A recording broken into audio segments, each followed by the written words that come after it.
Com o novo reajuste de 9% em relação aos valores de 2022, o salário mínimo chegou a R$ 1.320 em 2023. Mas, segundo este economista, o valor está abaixo do esperado para atender, por exemplo, às necessidades de uma família formada por 4 pessoas. De acordo com o DIESE, que é o Departamento Intersindical de Estudos Econômicos e Sociais,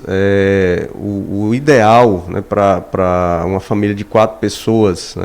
viver bem com acesso à saúde, à educação, em relação também à compra de alimentos básicos, o salário gira em torno de R$ 5.900. Então a gente percebe que há uma defasagem em relação ao mínimo proposto no Brasil, de cerca de 4 a 5 vezes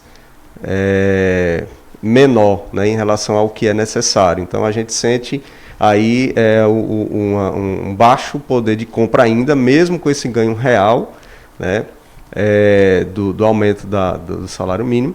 e o que vai impactar diretamente sobre o consumo, sobre os itens básicos que uma família pode adquirir e que necessita. De acordo com o Departamento Intersindical de Estatística e Estudos Socioeconômicos, DIESE, considerando o atual preço da cesta básica, o trabalhador que recebe um salário mínimo compromete, em média, 55,20% do rendimento líquido de janeiro para adquirir o básico para alimentação. O mesmo órgão, o DIESE, ele divulga todo mês um balanço relacionado ao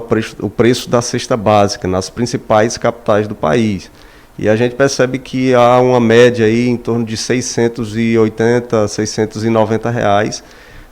em relação ao valor da cesta básica. Então você imagina esse valor sendo retirado de um salário de R$ 1.320, o quão é difícil para uma família aí de cerca de 3, 4 pessoas, que é a média que é feita aí, esse cálculo em relação tanto ao mínimo necessário como salário e também à cesta básica. Então fica um valor acima da metade do valor do salário mínimo só para itens básicos relacionados à alimentação. Ainda segundo o economista, para o trabalhador manter as despesas básicas, o indicado é fazer um planejamento para o controle de gastos. A família ela tem que ter um planejamento básico antes de as despesas acontecerem, para que ela possa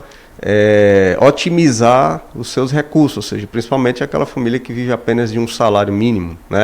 E aí deve ter o planejamento, deve economizar, deve pesquisar, ou seja, são dicas relacionadas ao orçamento doméstico, aquele planejamento familiar que a gente sempre costuma dizer que deve ser feito antes que se inicie as despesas, para começar o mês seguinte, e aí então você possa ter um equilíbrio aí, mesmo apertando as contas, mas que de certa forma é necessário.